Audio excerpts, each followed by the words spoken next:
that would help. And there is the go live. Welcome, everyone, to the Daily Fix on Fantasy and Frames, our DFS show where we get you ready for MME contests. Fresh off a week where, man, we had a lot of great plays, including Cedric Tillman and Cade Otton. And, man, didn't we do the Winston stack last week? Now I kind of want to know how that lineup did. I don't even remember. That's where we need to figure this out. Because I'm almost positive we did go with the Winston, Njoku, Tillman stack to start. And now I want to go back in town. But, yeah, we're just going to say for the record, it's of course what we did. We did that, obviously. We're very smart. I'm not sure if Kevin Tompkins is going to be joining us tonight. If not, we miss him. Kevin's the best in the biz, man. Just one of the coolest human beings on the planet, too. Huge congratulations to Jorge Edwards, who we had a little diaper virtual party for earlier today, as his little bundle of joy is now 2 weeks into the world, and he is adjusting with my personal favorite, his WWE diaper bag, which is a WWE championship. Just outstanding stuff, both by WWE and also by Jorge. So, but we're into week 9, Joe. It's kind of crazy to think we are this far into the season. Your Giants, sadly, are no longer really a playoff contender. My Falcons not relevant. Are destined to torture me to the end of time, which I know everybody's excited and things have looked good, like Kyle Pitts is involved. Bijan Robinson's heating up, but I had to give you the somber note that 4th worst pass rush this century since the year 2000 through 8 weeks with their measly 6 sacks. And I think it's like 2.2% pressure rate, which is really like just hard to believe. But again, this is what happens when you pass up on Jalen Carter and you take a running back and then you follow it up by taking a backup QB instead of any defensive player in the league. So is what it is. Let's start with the QBs this week. And I mean, obviously we Hurts, Lamar, absolutely, right? Like, I mean, we don't really need to do much. Lamar has just been unbelievable. I think he's actually averaging 30 points per game his last 4 after getting off to actually a really good start his first 4 games, but he's been even better the last 4.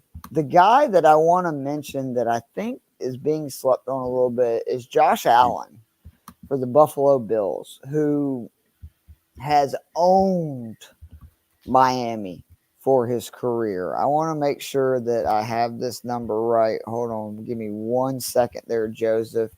Yeah, he has versus Mike McDaniel offenses. I know that it was a very disappointing 9.8 points in week 2.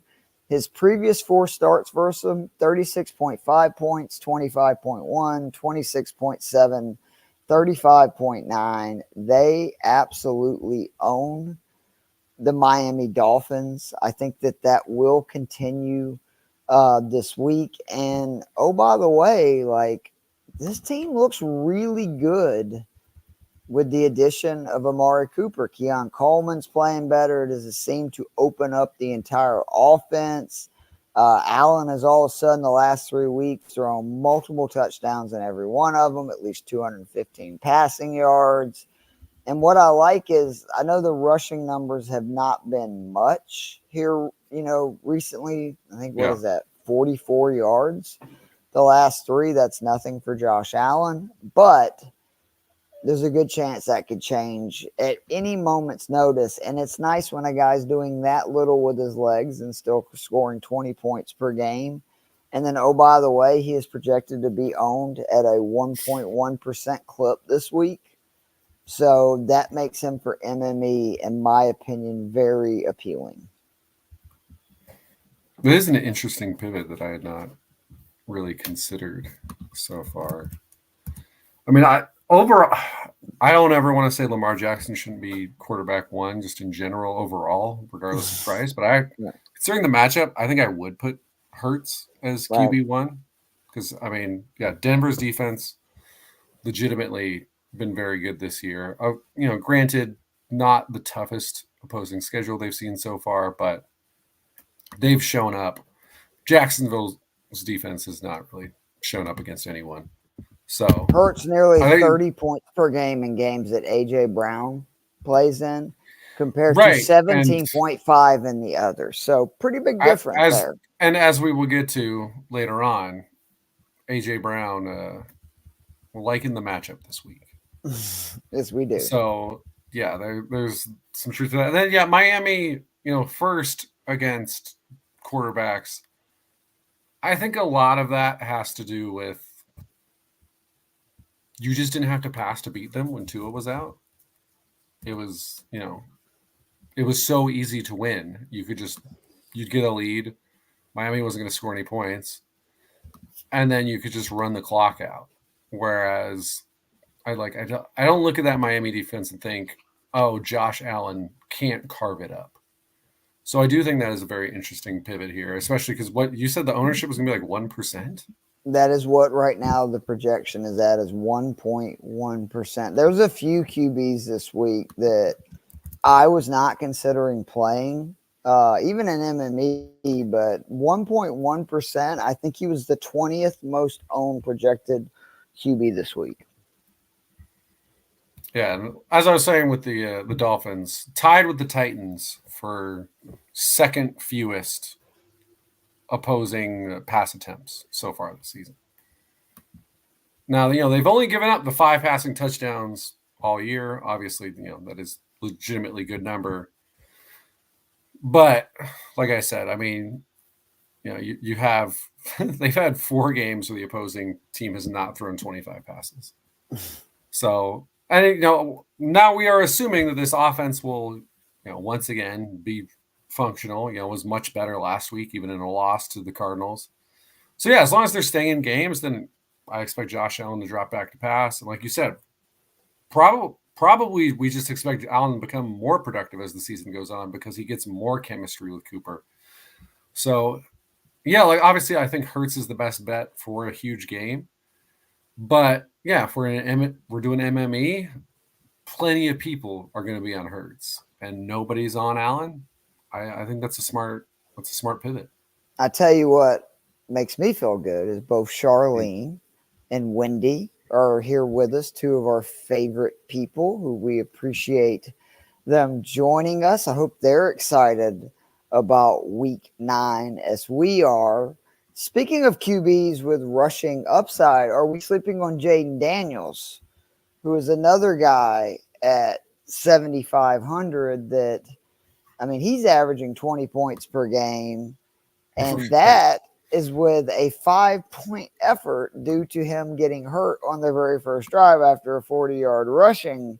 Otherwise, he would have gone bananas. I know some people might be leery because you look, in his lowest full game total of the season was versus this New York Giants with 13.4 points week 2. But you pointed out earlier to me that don't forget the Commanders, who are one of the most effective teams both in the red zone and just scoring in general touchdowns on drives. They kicked 7 field goals, right? In that game? They kicked 7 field goals, scored 0 touchdowns. And these were not, 7 48-yard field goals. Right. Like they got inside the 10, I want to say at least 3 times. And then they just consistently shot themselves in the foot. It was false starts. Just really dumb penalties that set them back. And then the Giants, I do think I should actually look up our red zone stats this year, but having watched the majority of our games, I would say, yeah, this is a defense that does tighten in the red zone. I think the biggest weakness is on the back end. So you shrink the field. And then, yeah, if you get in those negative spots against this defense, that's when things fall apart because obviously the pass rushers are there. That's exactly what happened in that game. Daniels takes 5 sacks. They kick 7 field goals. But yeah, very easily, instead of 7 field goals, you kick 4 field goals, 5 field goals, and you get 2 or 3 touchdowns. Daniels is going to be involved in at least 1 or 2 touchdowns. And then that 13-point game becomes a 20-point game in the blink of an eye. So, yeah, this is not one where I would be pivoting away from. Obviously, like I said, Hurts is in he's in the plus situation. Allen, I think, like you said, it's a good pivot. I like Jordan Love a lot if he's good to go. Obviously, it's a little extra risky because he could always get knocked out again, even if he does go. But I think that game, if Green Bay is going to win, because I don't think they're going to. There's the Jared Goff outside stuff, but I think that game turns into a shootout. So I like the Jordan Love play a little bit cheaper, but you're right that I don't think there's a real reason to steer away from this just because his worst game was against the Giants so far, because it was a bizarre game. And I do not expect that to repeat with the way this offense is flowing out. Because that was before he found the Terry McLaurin connection. Because that's really been that was really before they figured out their offense just in general. I mean, if you remember, I would agree. Back when they were really struggling, and then that was that insane run of what was it? Because they were ramping up in the Giants game. Yeah, and then the next week was when he plays that lights out game against the Bengals. I think it was Monday Night Football, and it was like, oh shit, like this looks real now, because there was potential in those first couple weeks, and then it was like, oh no, they're just roasting a team now. So, and I think since then, his lowest game outside of the Carolina game where he gets hurt is 21. So, and again, the rushing upside guys, we always love the rushing upside guys. And that would be probably the main reason to not like the Jordan Love play, is just because, especially with how banged up he's been, the rushing upside is not there. Whereas Jackson, Hurts, Allen, Daniels, every one of those guys you love. Probably the guy I'm least interested in is Joe Burrow, because T. Higgins is doubtful. And, obviously, if as long as you got Burrow and Chase out there, there's a chance for explosions. But Burrow has not been nearly as effective without T. Higgins this year. So even though Vegas Chase Brown week 2, buddy. Zach Mouse is now looking like he is doubtful. So if I'm playing a Bengal, that's the guy that I'm rolling with. I agree with you. It's like an ugly game. Yeah. Real quickly before we move on to the rest of these QBs we like, start Coleman, Reed maybe without Love, or Tyrone Tracy. I can't sit Tyrone Tracy right now. Just can't do it. I know Coleman has been good, but I would start Reed if Love plays. If Love is out, then I totally get playing Coleman and Tracy. But if Love plays, I would be going with Tracy and Reed. You could even convince me to play Reed even if Willis plays, because you assume maybe he gets a few rush attempts, and they find other creative ways to get the ball. Great thing about Reed is like not a lot of it's like Debo, right? We always talk about it's not like you need to throw the ball far to get Jaden Reed to do what he does. I know you've talked about he has not been very good versus man this year, but I think that more than anything that's just been situational. And in this game where I think that they're going to need points either way, because I think Detroit's going to be able to run. And if Goff plays well, I would go with Reed and Tracy. But I understand wanting to start Coleman. And if that's your gut, I always tell people, trust your gut. Yeah, I think I'd be with you on that. The Reed stuff, there's, again, so much conflicting things where he's done nothing against man this year, but he did do it against the man last year. So, like you said, I think it's more of a role-oriented thing. The plus side, too, though, is now that Hutchinson is gone, the Lions are not getting pressure at nearly the same rate they were before. And according to PFF's data, his target share when the quarterback's pressured is 9%, and rounding up, it's 25%. Wow. When there's no pressure. So that's another big win for Reed there. Like I said, whichever QB starts for Green Bay, I like the play. Because he's healthy, I actually might like, and he will run the ball more regardless. Part of me is wanting Willis to be the starter, even though that probably hurts the Green Bay passing game, because I do kind of want to play one of these wide receivers. I really like the Willis play if he's the starter. Reed ballsy and Tracy, man, Joe Matz really likes the Willis play. But again, with what he's done earlier this year, I like it. I can't do it. Not something I expected to ever say coming into the season. Yeah, especially those last two plays of that opening game where he dirts a ball and then takes a sack on a Hail Mary situation. And you're just like, same old Malik. And then it's like, now they're 2-0 when Malik starts. So. And the reason why, and we'll go ahead and talk about him, then we'll get back to the other two guys I know me and you both like, is that I'm all in on Justin Herbert this week, who is $200 cheaper than Malik Willis. And there's just more information. Like, man, I'm smarter than I thought, Joe. And that's hard for me to believe. But first of all, again, earlier this season, he was banged up. Offensive line was banged up. They weren't throwing. They were bad, 144 yards per game, averaging like 25 pass attempts. Since the bye, that number's 288. He's throwing it over 34 times per game. Again, I told you the stat. It is true. Since week 6, most first down pass attempts in the NFL, the LA Chargers. And then, oh, by the way, the reason I'm really ecstatic about Joe, number 1 corner for the Cleveland Browns. He is out this week. Their best cover linebacker out this week. And then we've talked about it, and we'll talk about it again more at the wide receiver. But Ladd McConkey is an elite wide receiver versus man defense, something the Browns run at a very high rate for NFL standards. Ladd is top 10 in target rate, fantasy points per target. What are you thinking? It's fake news, Joe? I hear you over there typing. They're out. I can clarify. Their corner. I was trying to find a tweet I saw earlier, and it's from the PFF Chargers, and says Herbert ranks 7th in efficiency against man coverage this season, and then the Browns run man at the 4th highest rate. Yeah, me smart. Because when I saw that, like, prepping for the show just like in the last hour, and of course it clicked because you talked about this last night and you really won me over to this idea, which again, yeah, considering how talented he is, how much we like the McConkey play, and the $5,300 price tag. Oh, and the rushing too, which I meant to, again, bring that up. It's kind of hard to believe. There's been 5 quarterbacks already this season that have had 20 yards rushing or more versus Cleveland, 4 that have had 40 yards or more. And oh, by the way, more evidence that Justin Herbert is starting to feel healthy. He had 49 yards rushing on just 4 carries last week. And it makes sense, right? Man defense, a lot of heads are turned around, not looking at the QB. You get pressure, he takes off. I just think 5,300 is outrageous because if you just look, he had 237 yards and a touchdown. His highest fantasy point game of the season, the first week after bye, which was 13.7 points. That ain't great. But then he followed it up with 349 yards, 17.8 points. Last week, the 279 plus the 49 rushing, 24.1 points.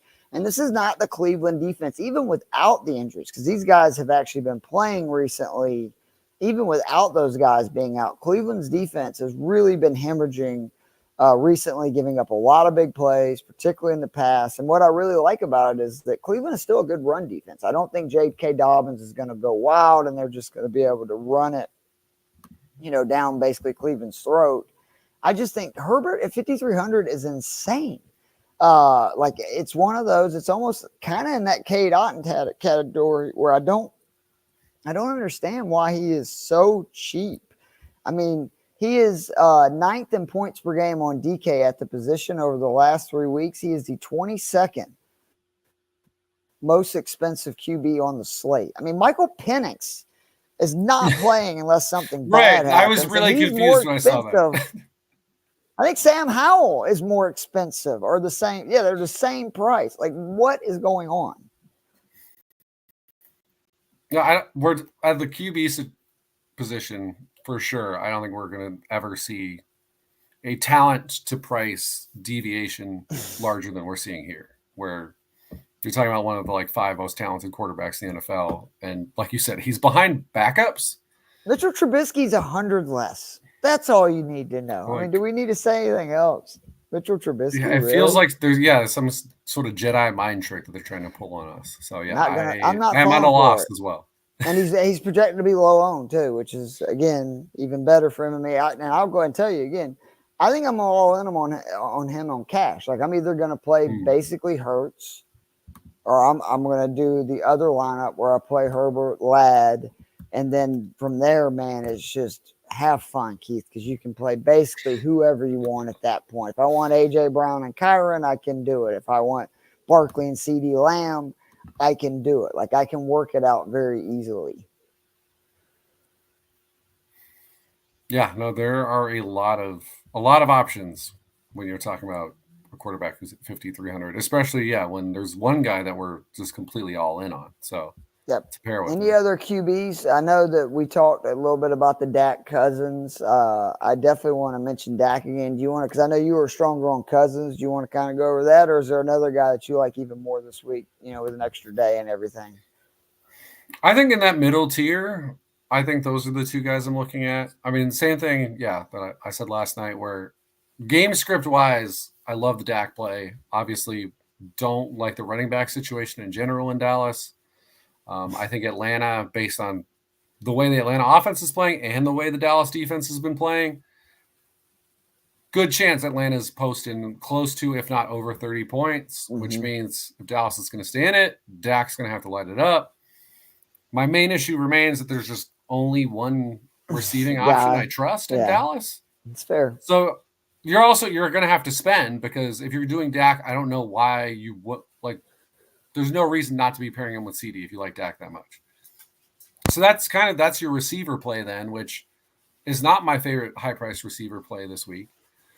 Whereas Cousins, he's been playing at a high level. He's got multiple guys to throw to. I will say, though, in the Dak plus, when I've looked at it, I mean, 4 straight weeks that the Falcons have given up multiple passing touchdowns.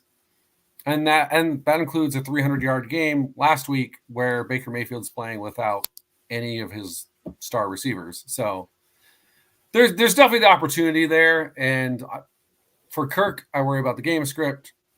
For Dak, I worry about everyone who's not CeeDee Lamb. And so I might end up just talking myself into ending up avoiding those guys and then going either cheap with a Willis or Herbert.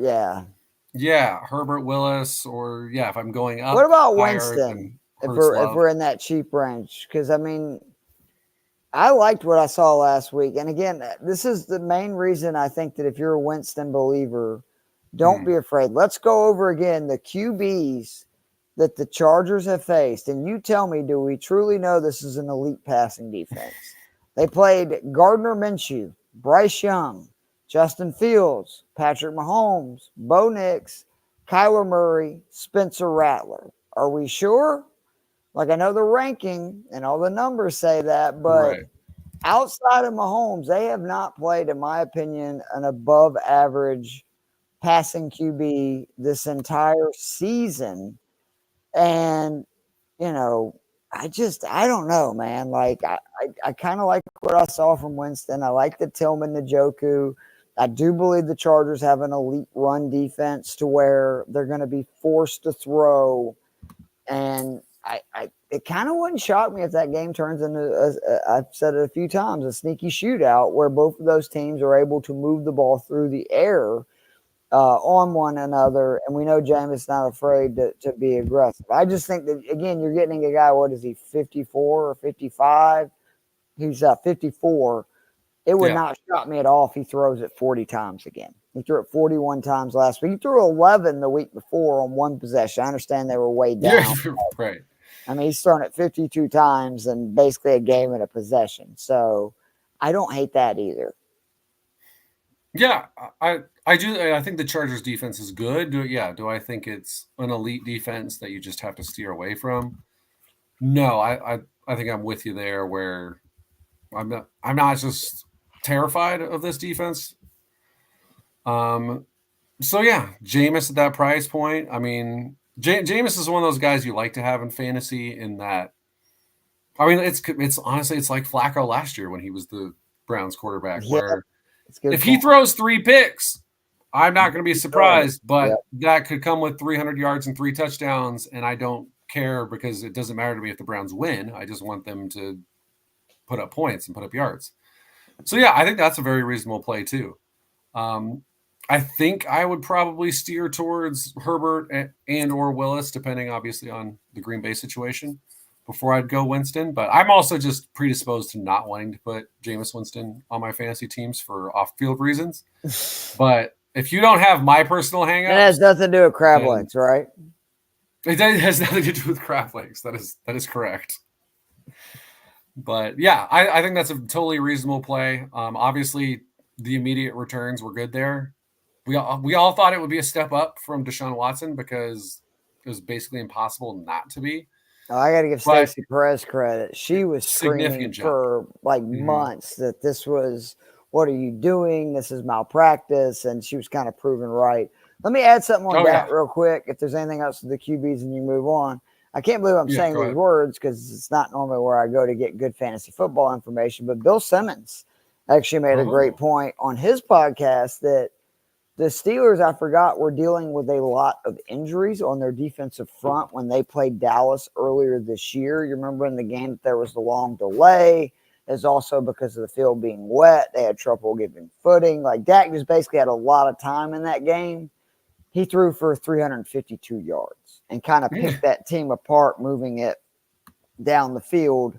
The Falcons' pass rush is worse than Pittsburgh's without like their top 6 pass rushers. So, and I did bring this up, like that Dallas has played, every team they've played this year has had at least 18 sacks. That is 3 times the amount of sacks the Atlanta Falcons have had.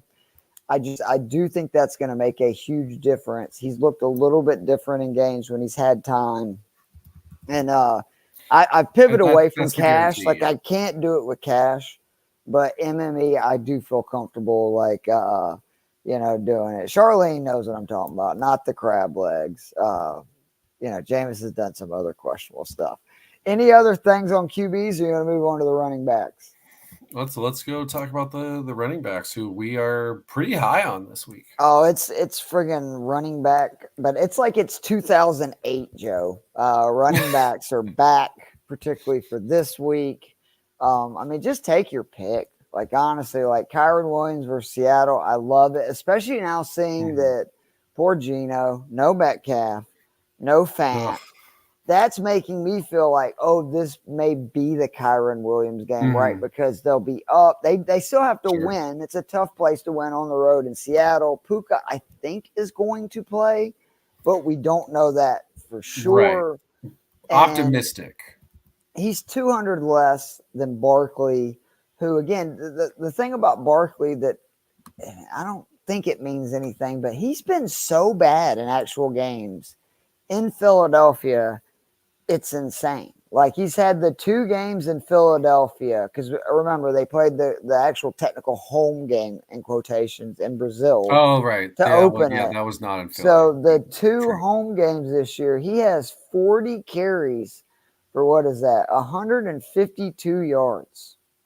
142 yards. 142 yards. Thank you. I can't do math. You know that country bumping. Come on, Jeff. That's what I'm here for. No, I appreciate you calling me out.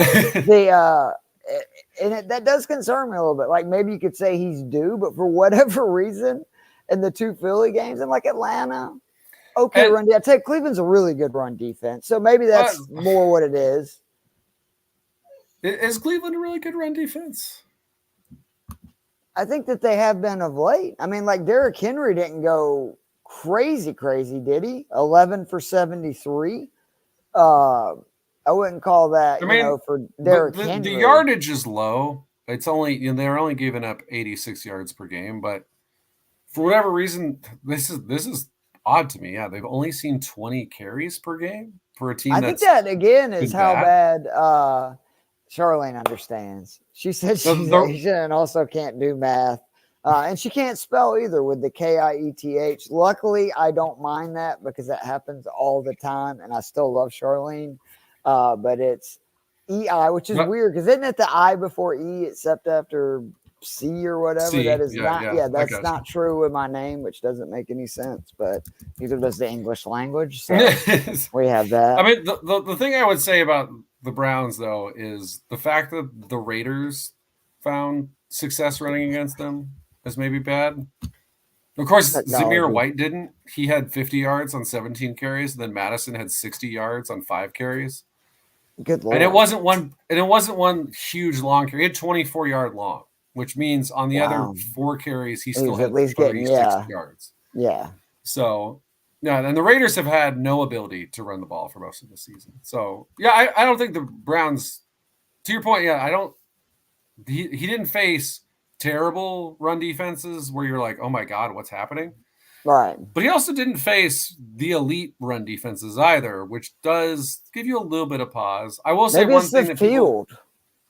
Who knows? that could be it. That's an interesting one. It's And a then I crappy will field, say, right? If I remember as correctly, far don't as you the have like that Jalen Hurts issue? stuff goes, he still has the third most goal line carries. That Of is any what I running back. said is So it's a my concern. concern. Yeah. But the only guys I believe who have more are Derrick Henry and Kyrie Williams. Now, granted, the biggest reason we would probably not put Saquon Barkley in our lineup is because Kyron Williams is $200 cheaper, and I might like him more. And has ever So that been the is a same good matchup, right? real Like thing it's there. almost all the things you're saying for Barkley. It's the same for Kyron. Plus, he probably has got it. I know his red zone touches going into last week were absurd. How many he's had? Like I think it was already in the 30s, which is just again speaks to. I told you that I don't like Kamara this week. I just can't get behind him with Taysom Hill being healthy. I think that he will vulture at least one or two red zone touches. And if I knew Kamara was getting all the red zone touches or a majority of them, let's go. I would rather play 100%. Gibbs or Robinson, right? Like they're cheaper. And I think that they have every bit the upside. I think Bijan's the play because the volume has been so much up the last few weeks. Almost 4 extra carries per game. You love that, plus an extra reception. So you're talking about now like 4.6 extra touches per. I think it was 59% of his rushing yards and 37% of his receiving yards have came just in the last 3 weeks compared to the first 5 weeks. Dallas is just a dreadful run defense. Would you agree, though, that with Green Bay's issues versus the run, and obviously Dallas's, this is not a bad week to potentially do the double running backs, right? Where you play Gibbs Montgomery, if you really think Detroit's going to roll and just run it down Green Bay's throat, maybe like in the Willis situation, for instance. Or if you think that, Atlanta's just going to roll, that you just play Bijan and Algier. Yeah, I think either of those could make sense. Make you unique for sure, right? Like I don't think a lot of people are going to be doing that. I would if I had to choose between the two, I think I would go with the Atlanta guys. Cheaper too. Just based on Green Bay's defense has been better against the run than normal. I still think that's the way you attack them. So there's reason to go there. But Dallas has been so bad in basically every game except the Giants game, naturally. That, like again, the problem with Dallas is they've become one of those defenses where you're like, oh, who goes off this week? Because it could be anyone. Yeah. Like you said, this could be a Kirk London week, and you're like, hell yeah. It could be the double running back week. That's the hard part. But Kyle Pitts. Yeah. Has been involved. The way he's been playing recently, it's been much better. So, but yeah, we saw it, 2 or 3 weeks ago? I think it was the Carolina game where you put those two guys in your lineup and you were doing cartwheels. And yeah, Dallas has been bad enough that could absolutely happen again. I don't hate. I think the problem with the Lions one is you're facing a better defense and you're just spending a lot more money because the difference. It is obviously the best offensive line there is, and it's Goff outdoors, so they probably want to steer more towards the run. So I do like those guys, but if I'm going to double up, that's kind of an expensive double up. Right. Whereas the Falcons one really isn't. No. The Tony Pollard play we talked about, he didn't practice all week. I just can't. Did you see that Spears is out? Yes. I was actually going to talk about the other Titans running back. Were you going to talk about that guy? I haven't looked up his price yet. What is his price? He's $4K. Obviously, if he's going to be in my article. Hold on, I have the notes somewhere. Julius Chestnut. Spears has been ruled out. I had never heard of before. Me neither, but it's New England. Who cares? Like this morning. Pollard did not practice all week. Again, if he's ruled out, this is a smash play for me. If he plays, I still think he's worth consideration in MME. He's averaged 4.7 yards per carry. Granted, it's only on 10 carries the last 2 weeks, but New England is so bad versus the run. 30th on DK. You really talked about just that on our show last night. Charlene, I promise you we'll get into Chase Brown in like 2 minutes because I love Chase Brown this week. It's completely got me off Pollard, and otherwise what would be just a smash play him, probably an MME and cash if we were getting, just a practice this week. It's rough when a guy does not practice at all because usually they want to at least get him out there and get him. It makes me think that there's a good chance he's not going to play.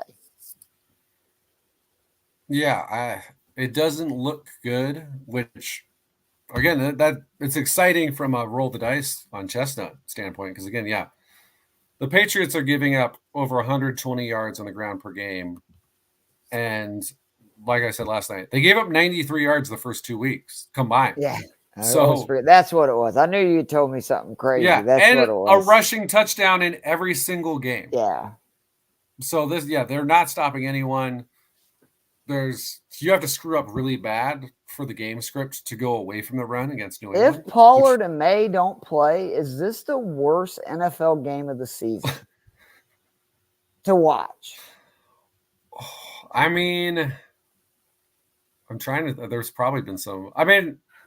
From a both teams are unwatchable standpoint, it's going to be in the running. Obviously, no DeAndre Hopkins now, right? Like he's gone. No Pollard, no Spears. You're getting Jacoby Brissett. I mean, what is Carr guaranteed to play this week? It looks like it, yeah. Which is somebody we didn't talk about, who actually I think in MME is also an interesting play because Carolina's so bad just across the board, and it's been a while since he played. Where I do think the Saints' offensive coordinator is very good. Maybe he schemed up some stuff, right? That obviously they couldn't do with Spencer Rattler, et cetera, but. I mean, they did win 47-10 the first time these teams played. Right. So. Yeah, that's what I mean. Like, although the Saints defense since then has been so bad. Right. Even as bad as Carolina's been, the 10 would be surprising. Right. For Carolina not to score more. But exactly. especially from a fantasy standpoint, yes. If there's no May, if there's no Pollard, it's going to be tough to top this as the ultimate stay away game. I put Joe in good conscience. I could not give you, like for my DFS playbook article that'll come up for DraftKings where I give a cash and MME, literally for the cash section of that game, I said in good conscience, I cannot recommend a player. I can't. Like I just can't do it and consider myself doing anybody a service. Before we get down to a few more guys I really love, James Cook, are we sleeping on him? Because he has been on fire. Like I actually kind of forgot that. I mean, you really look at it since week 2, 28.5, 18.7. He had the bad game versus Baltimore, great run defense. 17.9, bad game versus Tennessee, again, pretty good run defense, 9.2, and then 31.3. And again, Miami is the game that he rushed for 11 for 78, 2 touchdowns. It seems like if Cooper plays, which that was a good point, but I think Tyler mentioned that, if Cooper plays, it seems like that has really opened up this offense to where teams are not able to try to sell out on the run anymore from the rip. And it looks like it's opening it up for James Cook. So, I mean, is it kind of the same deal I'm saying about like, say, Kamara or even, like Walker is just in that price range? There's too many other good options to go spend up, spend down for.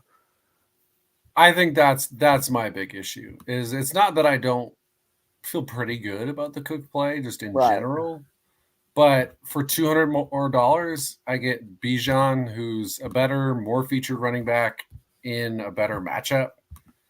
That's hard to argue against. Say 500, go to A-Chain, who I've told you I love this week with this passing, rushing upside. Because I would probably say if I'm looking at A-Chain versus Cook, I would probably favor A-Chain a little bit straight up. And then by the way, I gave that stat last week, Joe, that he scored 26.4 points per game in the 6 career starts with Tua. That would be like the 8th highest fantasy season. I guess what he scored last week with Tua, 26.7 points. I think we kind of have his floor. So he is somebody in cash I'm playing a ton. I worry about him in MME because he's going to be so owned.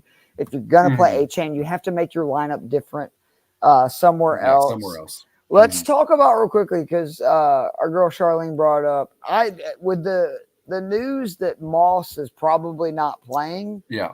Let's go, right? Like this is Chase Brown dream scenario, no T. Higgins. This is a guy that despite playing some really good run defenses, right? Like I know you knocked the Cleveland, that's fair. Philadelphia, New York, Baltimore, he scored at least 11.4 points in all of those, and that's doing it with limited rush attempts. I mean, I know 12 to 15 is nothing to shake a stick at in the modern NFL for a two-back offense. But, I mean, if he gets 20 carries, say, in 4 receptions versus this Raiders defense, like I could see him having a monster game. Yeah. Again, he's under 6. Obviously, this offense has not been the offense in general we've hoped to see this year. And, I mean, I don't know how much the T thing really affects my perspective in that I think, that means Brown gets more heavily featured, but it also means I just don't trust the offense to score as many points. But it's like I said before, you still got Burrow, you still got Chase. This team should still be able to score points. And yeah, obviously one of the biggest things that's been holding Chase Brown back is that he's been in a timeshare. And if that is removed in a must-win game, considering the opponent and a team that we don't think will be able to really hang, that they should be able to just run Brown nonstop if they want to down in the third and fourth quarter. Yeah, I think under 6, he's barely under 6, but the under 6 group, he is far and away the guy I would feel the best about playing, whether that's cash or MME. Although obviously, yeah, I probably worry about the ownership now that Moss is out, but again, it might be worth it anyway. You can get different, and this is what I always tell people. Yeah. It's okay in MME to play somebody who's very high owned. You just have to understand that if you're doing that, you have to have at least 3 players, in my opinion, that are 5% owned or less, or at least if not that. Like, for instance, with the running backs this week, it's kind of crazy. Bijan's like 9% projected to be owned, but that's like 12th among running backs. So, you know what I'm saying? Like maybe as long as they're outside of that top 12. All right, so Ishmael has been really good to us, very supportive. I want to answer his question, then we'll finish up the running back discussion. I can't believe I'm saying this. Mahomes or Dak? I think it's Dak. I just can't play Mahomes right now in good conscience. Like I want to. I really do. And are they coming off a bye? Am I missing that? Is this their time where they're coming off a bye, or did they already do that?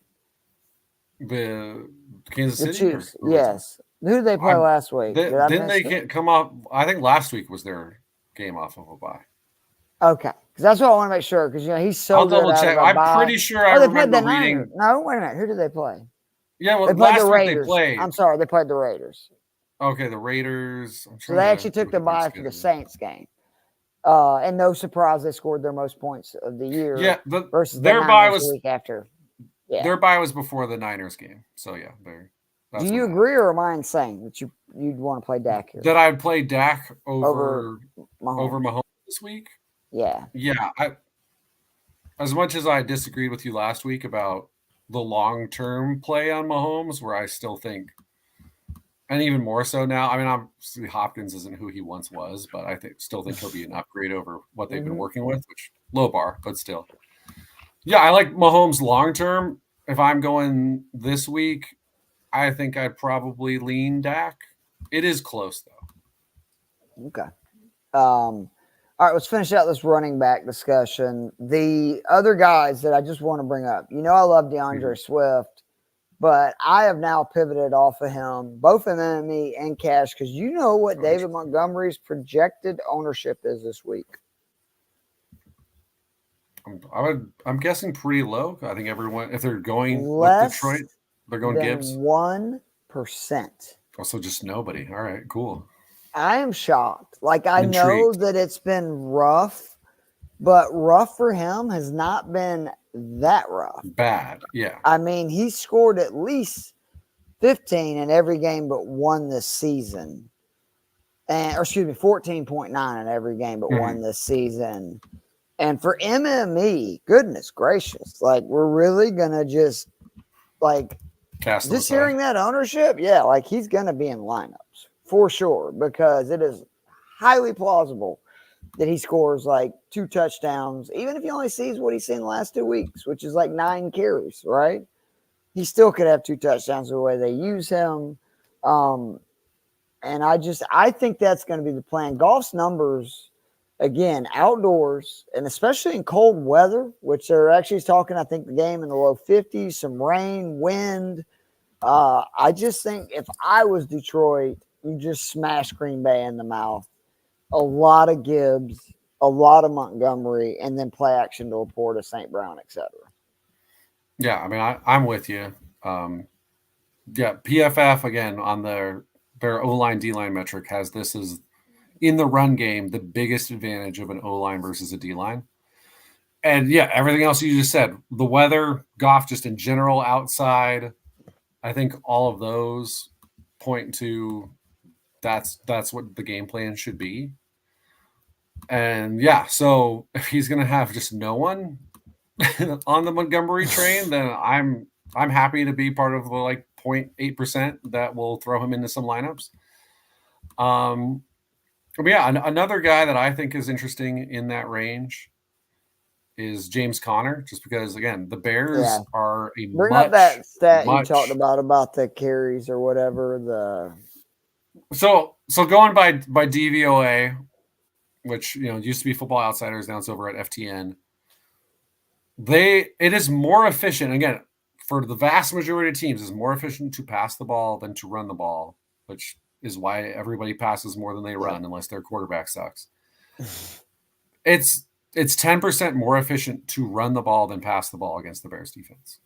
They are 6th in DVOA on pass defense, and they are 22nd against the run. So, yeah, the number of teams that you could say it's 10% more efficient, I think it's like them and like San Francisco or something, where it's more efficient to run the ball. So, yeah, again, same thing you just said about what the Lions should do. That's what the Cardinals should be doing, which is going big, pounding the rock, and then trying to hit some big shots when they crowd the line, which has actually been something the Cardinals have been pretty prone to do. So I'm optimistic they'll do that. And then Chuba against the Saints, who, like you said, as much as the Saints offense has fallen off, that's been pretty easy to explain. In part, their offense was on film. People adjusted. And then the other thing that happened, quarterback got hurt. Huge problems there. This defense is just straight tanking, and they are particularly tanking against the run. I just was talking about DVOA. There are only 8 teams that give up positive DVOA because everything is averaged out to 0. And again, running's inefficient. There are only 8 defenses that give up positive DVOA running the ball when the opposition runs the ball. New Orleans is at 10%. No, only 2 other teams are above 5%. And again, the higher the number positive, the worse for the defense. Like if their run defense was a pass defense, it would be ranked 19th, like efficiency wise. So it's like running the ball against the Saints is like the average production of a team passing the ball. So again, if you know anything about the modern NFL, that's an insane thing to think that it's like running the ball is as efficient as passing the ball against them. That's how bad they've been. And again, they lost week 1, 47-10. In that game, that was the only game that Chuba has not been productive. He scored 1.4. He saw 6 carries. Unless you think it's going to be 47-10 again, Chuba should be productive. Obviously, I do worry a little bit about Jonathan Brooks. But my assumption, considering how good Chuba's been, Brooks is coming off. What reason do they have to play him a bunch is the other thing. Running backs have an expiration date, mileage, all that. To me, like, what are you doing? Like, I understand getting his feet wet, but I think that would be it. Playing him a lot. Well, I mean, that would also be the argument we're coming up to with Tyrone Tracy for the Giants. But yeah, in this case, even more so, considering Chuba's been super productive. Like Singletary was good for the Giants, but Chuba's been the star player, which low bar, I guess, on this Panthers team, but the star player on this offense, maybe on this whole team. So the fact that he's been that productive, Brooks is coming off an injury, probably too, it's Carolina. You're going to end up you're probably going to end up losing at some point. You're going to be more pass oriented. Do you trust Brooks in pass blocking when that comes out there? So it's just, I think he still is going to get the vast majority of the snaps. This is a defense that seems like it's just this whole team on the Saints seems like they're just fully in tank mode already. I mean, the Bucks, the Bucks are not a team that you ever expect to be like, oh yeah, they're going to run the ball down your throats. Ran for 217 yards. That was with their second and third string running backs. The Broncos, not a super productive offense. Well, I guess they're coming around, but 150 yards on the ground for their running backs. Let's pump the brakes. Look at who they played. We'll find out this week, to me, is with the Broncos. That's true. Which, again, look at who they played. That would be the Saints would be the prime example of look at who they've played. So, I think. And the Panthers, by the way. Chuba is also a very interesting option. I will say, though, you're increasingly hard pressed outside of, ownership reasons to not want to go with Chase Brown over these other guys, I think. But considering how highly he will be owned versus maybe Chuba has decent ownership. I'm not sure how that one will play. My guess is Connor is probably in that Montgomery area of people are just going to be ignoring him. And I think both those guys, those two guys are constantly forgotten. I feel like every year, season long, weekly, doesn't matter. You're like James Conner, David Montgomery. And then, like you said, they get 2 touchdowns, 95 yards. You're like, fuck, I should have had him in. Will, we will get to your question in just a second. Let's start at least the discussion on wide receivers. Do it. And actually, I'll save CD since that's part of his question this week. AJ Brown, do your man spill because it's outrageous. The Jags run man at one of the highest rates in the league, and I mean he's just killing it versus man defense. Right. They run man 40% of the time, according to PFF's data. That's the second highest rate in the league. AJ Brown this year, 182 yards on 33 routes run. So we're talking 5.5 yards, 1.19 fantasy points per route run, which is just absolutely absurd. So that's number one. The 5.5 is number one against man. He has a 92 grade according to their grades against man. If you want to break it down further and just go, the Jags run cover 1, which obviously is a form of man defense. 34% of the time, they're one of only 3 teams that run it over 30% of the time. AJ Brown, 5.5 yards against that. That's number one. Nico Collins is second this season against cover 1. He's at 4.8. So he's 0.7 yards ahead of everyone else against cover 1. He's been unstoppable this season. There's just no reason to steer away. I mean, the only problem he's had is just not getting the ball enough. Because you look at the last 2 weeks where he scored 33 points, he's caught 10 of 11 passes. And he has a touchdown.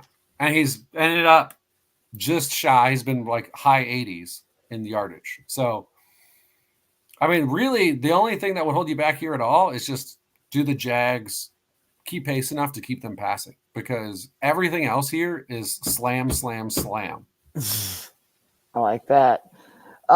He's, to me, automatically. Let's get into Will's question real quick. He traded BTJ for, I'm assuming he means the Jags, Brian Thomas Jr., Jalen Waddle, and a late 2025 first for CD, a late 2025 second, and a 2026 first. Do you like this deal? Yes. I mean, I do. To me, the best wide receiver out of this bunch is CD Lamb. He's still young. You got back more draft capital than you had put into it. His room, again, good God, he hid the headline. He's got neighbors and Monroe. Yeah. How many teams are in this league? This is what happens though in these dynasty leagues, because I just joined mine, is where it's just all of a sudden you look and a little bit of luck, a little bit of obviously knowing what you're doing, et cetera, all of a sudden somebody will just be absolutely stacked at a position, right? Because either they drafted the right guy year after year, like it can happen. But in that situation, you're not going to play those guys anyway. And it's a 10-team Dynasty best ball. And you got by far the best wide receiver in the package. Again, plus the 2 draft picks. I've never played in Dynasty best ball. That actually sounds really fun. I think that, absolutely, you got the better end of this, especially because you've got now like just the murderer's row of number 1 wide receivers. And again, the extra absurd capital will mean that you can take, say 2 running backs in this class. I don't know what the weak position of your team is, but it'll give you 2 shots at that compared to just, kind of 1 from what you're saying. Because you basically traded a late first for a late second. It sounds like from what you're saying, his first round is actually going to be a higher pick than what you had. So I love that. Good job by Will. The only argument against it at all would just be how high you think Brian Thomas's ceiling could be. But I think you nailed it. Higher than Lamb? You really think he could be better than Lamb? I don't think it's likely, but it's not impossible. But I think overall though you nailed it. Where if you have that receiver room, and he did get the guy that 9 times out of 10 projecting forward, Lamb ends up being the best receiver in that group, and you already are loaded at wide receiver, then I think you're right. You got the best player, and you get the capital to try to attack. I assume the positions he's weaker at, because if he's not weaker at other positions, then none of this matters because he's winning the league every single year. So cool. I like it, man. Obviously, I would hate giving him up too, but it was worth it. Like I do like that. The best ball dynasty. That's interesting. The other wide receivers, because we've already been going 56 minutes. What a shocker with us. And he's a 3-time champ. No surprise with those wide receivers. Yeah, that makes sense. Olave is somebody I really keep circling. 6,100. The volume has just been really good, just in general. I know it was rough at the beginning of the season with Carr, but they corrected that even before Carr got injured. If you remember, Carr was playing his latest, the Atlanta game, the last 3 games, 6, 6, and 10, 14 targets last week. And the big thing is Rashid's out. And that's the difference, right? Like before Rashid was out, there was real concern. Now it's like Kamara is his number 1, target guy you got to worry about. So I love that play. I also, again, I'm all over. I'll again keep saying it. Jalen Coker this week, 100% of lineups. I don't care if it's MME because he's not going to be owned. I actually looked it up. He's not owned a lot. It's not going to be, cat whatever. I'm playing him 3,600. You can't beat it. There's actually another 3,600 guy that I really do like. And the more I think about it, whether Thomas and Davis plays or not, I think Parker Washington is a very safe play again at 3,600. With, I think, a floor of like 6 to 10 points and a ceiling potentially of even more, especially if one of those guys gets ruled out, like look out. But outside of that, the guys that I really like I would rather spend up. And that's what I like about having those guys is like you mentioned Drake London, who I really like, on yesterday's show. The more I've thought about it, absolutely. Puka Nacua, another guy that if he is cleared to go, 7,200 is too cheap. Like it's extremely disrespectful. After what we saw last week, where all the questions were was he going to play? How much was he going to play? I got duped. Still not over it. Screw you, Adam Schefter. You cost me a game in one of my leagues. I don't love that, so I'm not over it. And I think your boy Malik Neighbors is really being slept on. 18 targets, right, the first time versus this Washington. Yeah. I know your boy Andrew Thomas is gone, and that's bad, but I also think that more remains likely, my biggest concern. But don't you think it's more likely this game Washington gets down? And I mean, even last week, he still. You mean the Giants get down? I mean, sorry, the Giants get down. He still saw 13 targets last week and put up 14 points against, no offense to Washington, a better pass rush in Pittsburgh. Like, I know Washington's got a good pass rush too, but Pittsburgh when everything's right and those guys are getting healthy. And but he still put up 7 for 71. You throw a touchdown in there, that's a 20 burger. He's only 29 yards, but he is one of those guys who can turn any big play or any play into a big play because how good he is both after the catch and down the field. And I just think, especially in MME, he is a very sneaky play this week. Let me look up his ownership real quick, Joe. But why don't you go into either Neighbors or any other guys that you want to talk about in the meantime? I mean, I'm not going to tell people don't go with Neighbors. I will say that in one of my season-long leagues, I did some questionable stuff orienting my team where I ended up with A.J. Brown, Malik Neighbors, Drake London, and Jamar Chase on the same team, and I can only play 3 of them in a given week. And for much of the season, either Neighbors or Brown has been hurt, so I haven't had to make any choices. Since A.J. Brown came back and Neighbors came back from his concussion, and all 4 have been healthy, it hasn't been hard for me to go Neighbors is the guy I'm sitting every week because I just trust this offense so much less than I trust those other offenses. Right. And that's not different for me this week, where again, what I'm saying is I have London and I have Neighbors and there's no, DFS price tags, and I'm going with London this week. So I would say the same thing here, where I would rather pocket $800 and go with a guy who I think is at least equal. Even in MME, though, because London's highest targeted game of the year is 13. Neighbors saw 18 the first time they played and 14 last week. It is absurd. I'll give you that. So, again, cash, 100% agree with 100%. You. MME, I want volume and guys that could just go nuclear. And I think it's way more likely that Neighbors goes, especially if this game gets out of hand, to where Neighbors in the second half could put up 100 yards and a touchdown on 10 targets. To where London, again, I like him a lot in cash, but I do worry about his upside. He's going to have Diggs on him a lot, who I know he's not been what he has been, but he's still pretty good corner. And I think the Falcons are going to run it a lot, like they should. I'm going to be mad if they're not running a lot against a terrible Dallas run defense. And let's, get Dallas into just they have to throw it mode, because that's more likely we can maybe get some picks and other things. But I get what you're saying. It's a fair point. I would be more inclined to be sure, that makes sense. Except $800 is just too big for me, personally. Would you rather play Cup than him? Then would I rather play? I mean, if there's no Seattle had a lot. Well, I think Seattle's had a lot of issues with guys in the slot, right? If I'm not mistaken, or am I talking crazy stuff? Good question. Well, let me ask you this, and you would know more than anybody. Terry McLaurin has been Mr. Consistent. How are your Giants versus wide receivers like Terry McLaurin? Because they had not figured it out the first time they played.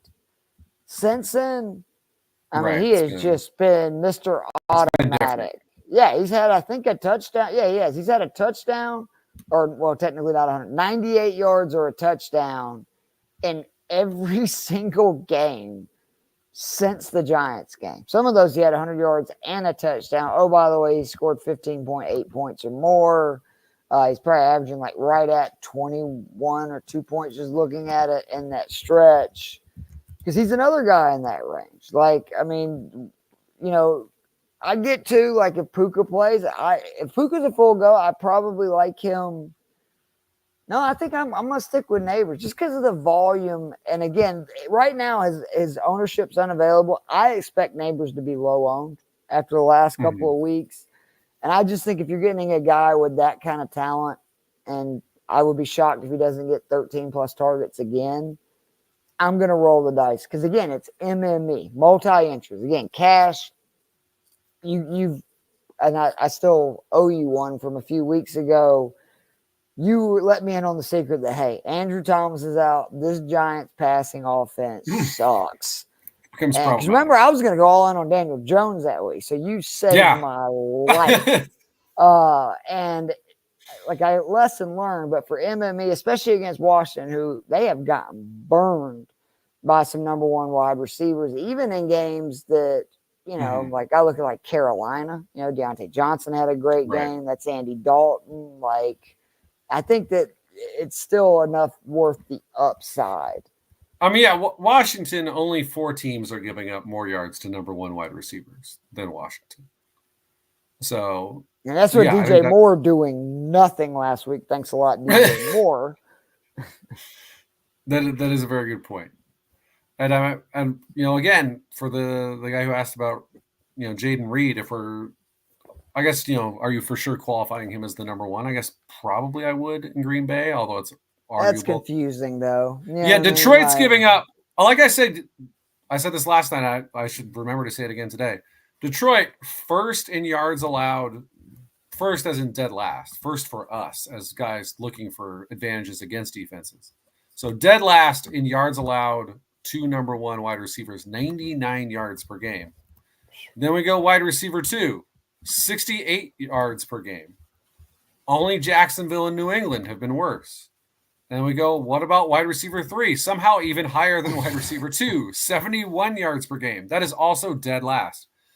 So like I said, I really like trying to get some combination of the Green Bay wide receivers. Now, Detroit has been good against tight ends, so maybe this is the week we can just ignore Tucker Kraft.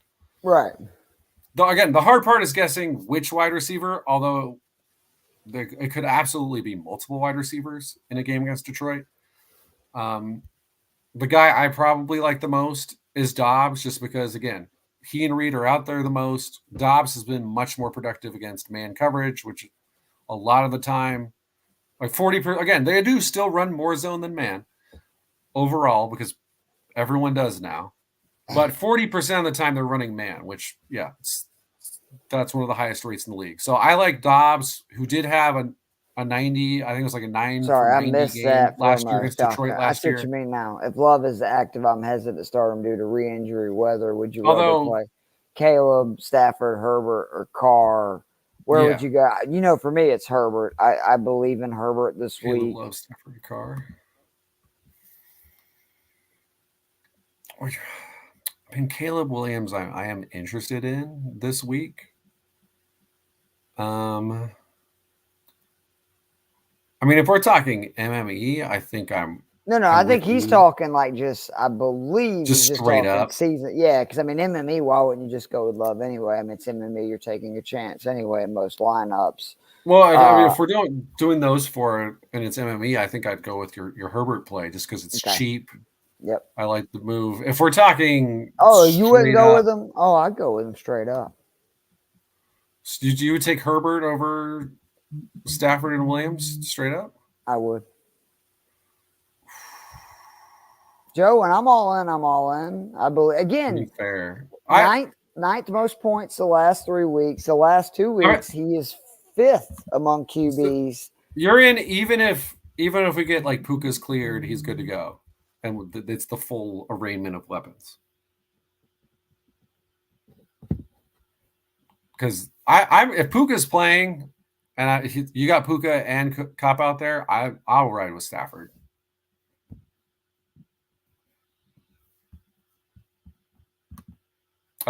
Looks like we lost Keith. But yeah, like I was saying, to me, if it's Stafford against a defense that has not been great in Seattle this year, disappointing defense that doesn't pressure the quarterback, you got the full group of weapons. But that offense is potent, and that's a team that's now gone from, are they going to tear it all down and try to trade everyone who's old, to why shouldn't this team try to win the division? I like the Matthew Stafford play. If we're talking outside of MME, we don't need to worry about price points. That's where I would be headed. Carr, I don't know. Again, it's an awful defense. We like the Olave play a lot. I just never trust Derek Carr in general, so maybe that's a me thing. Let's go back to wide receivers.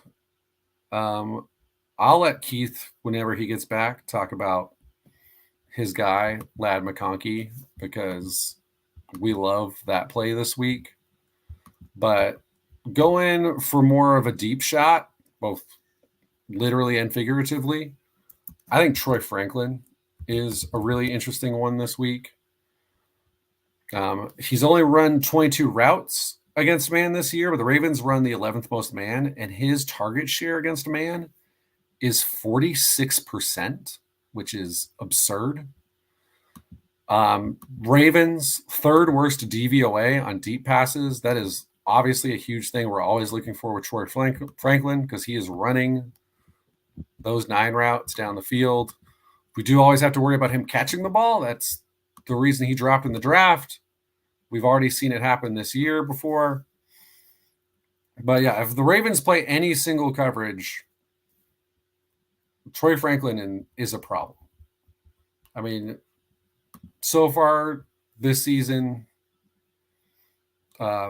receivers against single coverage, he has the best separation rate in the entire league. So Troy Franklin at 4,000 to me is a guy you really want to be looking at. Let's see. I'm trying to get an update on Keith. Laptop just restarted. The classic laptop reboot, which is always fun to have happen. Hey, there he is. Making me do this all on my own. I'm not as experienced and as good as you at that. But I said you were an idiot for trying to take Herbert and that it's Stafford all the way, obviously. I did my Troy Franklin spiel, and I said I would let you do... what I'm worried I'm an idiot, Joe, is my notes in Microsoft Word that would be my article. I don't know if I saved it. And so we'll find out as soon as this episode is over whether this is why I write everything I ever write on Google Drive so that it'll save it for me and I don't have to worry about it because I don't trust myself. Such a moron. I'm hoping that is not going to be the case, but we will see. Let's do tight ends because I know we're an hour and 11. Did you want to talk about McConkey at all? Oh yeah, well, real quickly, lad. Simple. You got to get McConkey in here. Browns run man, highest rate in the or not highest, but I think it's top 5 rate in the NFL. Yeah. Lad, target rate over 35%. Versus man, I think that's 6th among all wide receivers. He's 9th in fantasy points per target versus man. Herbert, as you were talking about, much better versus, or not much better, but just a really good QB versus man. I love Lad. And again, if you're like me and really all in on Herbert, that is the easiest stack in the world of throwing the two of them together. So anything else you want to add on that? We'll do tight ends real quickly, and then we'll get out of here. The only other guy I want to throw out there is Kayshon Boutte. Boutte? 37. The Boutte is back. 3,700. He has led the Patriots wide receivers in snaps for 3 straight games. And he has been much more productive against man than zone. And the Titans run the 10th most man. I mean, this season against zone, he has 100 routes for 70 yards, and he has an 8% target share. Against man, his target rate more than doubles, and he averages 2.7 yards per route run. So now, obviously, I want Drake May to be out there if I'm going to probably do this play. I don't want to risk it otherwise with Brissett. But if May is a go, then I'm going to be putting some Boutte in my lineups. Yep, Joe, I'm an idiot. I did not save it. No. I hate myself. But that is life, and I will redo it. It just means I'll probably add a few extra pieces of information I didn't know. Otherwise, on top of that, I can't get this off of the screen, even though we appreciate Shaka's question, because it booted me off. The comments that were previously up there are not showing up in the box, so I can't get rid of it. If you're there, try adding a comment because I think then I can maybe take that off. Tight ends real. Yeah, I like the Chaka, the choice there. I enjoyed Land of the Lost, the Will Ferrell movie. I know that got dragged pretty much everywhere. I thought it was pretty funny, so I'm pro the Chaka name choice and picture. All right, tight end. Seriously, we're gonna be quick because I'm now gonna have to stay up for the next couple hours writing an article. I'm all over Taysom Hill. I looked it up. He is right now the 34th most owned tight end. It's like under 2%. It is Taysom Hill week, people. Carolina, one of the worst run defenses in the NFL. They give up the most rushing touchdowns. And the last time we saw Taysom in a competitive Saints game with Derek Carr, he had 2 rushing touchdowns in the first half versus my Atlanta Falcons. That was before he was injured, did not play the second half. So all over Taysom Hill. I think the other guy that I know we really want to talk about, because I looked him up, he is not very owned either, is your boy Sam Laporta. Yeah, I mean, to me, it's like you said, Laporta, apparently, I mean, man, a lot of people are really angry about how Laporta's gone this year. But if you listened to me this summer, you wouldn't have been, because I screamed everywhere on the draft show that he were was on this extremely, and it's not him. It was just all the miles to feed, everything going on. It's been exactly what I think, but Jameson's not there again this week. That's why I like it so much. But go ahead, Joe. Yeah, like you said, so it's one less mouth to feed, and then it's a Packer defense that has not been good against tight ends. Again, 3 of the last 4 weeks, they've given up at least 8 receptions and 65 yards to tight ends. 2 of those games we got to 90, so just short of getting those bonuses. They've given up 3 touchdowns in their last 6 games to tight ends. This is, again, like we said, running the ball and throwing to tight ends has been kind of the way to attack this Green Bay defense. So I think Laporta, the guy who was the number 1 or number 2 tight end, according to most rankings, and now we're getting him under $5,000 halfway through the season. But yeah, considering the matchup, considering Jameson Williams is out, I think he's a very good play if you don't want to spend up for, obviously Bowers and McBride are the kind of the safe guys. But like you said, if we're doing MME, I want the high upside. It's that Vegas offense just does not have that upside as much as I love Brock Bowers. Whereas the Detroit offense does have that upside. So, and like you said too, if it's bad weather, tight end probably going to be a little bit safer play than the guys who are, running 25 yards downfield. Although I guess Amon-Ra also becomes that type of dude too. So, but under 5 in this matchup, I like Laporta. I completely agree with that. How about that? I just realized too, we've been in the wrong overlay all this episode, which that's really nice. What is going on here? This is why these guys trying to delete me. No, they're messing. They mess with all these overlays, and then we end up with stuff like this. This drives me crazy. Duck into one of these boxes. God, this is nuts. I liked how for a second it almost looked like we were in the same room. So yeah, well, this has gone to hell. Wait a minute, we figured it out. There we go. Hey, how about that? We're not going to go over defenses because, again, I'm going to have to rewrite my article that I just finished and was going to upload into WordPress. That process probably needs to change, but I'm weird, Joe. I like to write it outside of WordPress, and then I go in and copy and paste it from the previous one because of the way it's set up. It's just easier for my brain that way. And I'm so disappointed in myself. For not, having the auto save formal, and I do that sometimes because there'll be so many different versions that I don't want it constantly auto saving, if that makes sense. Yeah. I want to save it at certain points, but it's absolutely my fault for not saving it before we went on the call for Jorge's diaper party. I made the mistake of not saving it at that point. Or any of the time in the last 2.5 hours, including when I was going back and referencing it earlier in this show, and then my laptop crashed. So, bully for me. But as always, we enjoyed this. We missed Kev Tompkins tonight. You need to check out all the freaking amazing stuff on Fantasy and Frames. Follow them on Twitter, YouTube, TikTok, Facebook. You know the deal.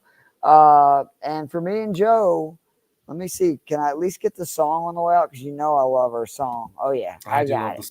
We will see you guys soon.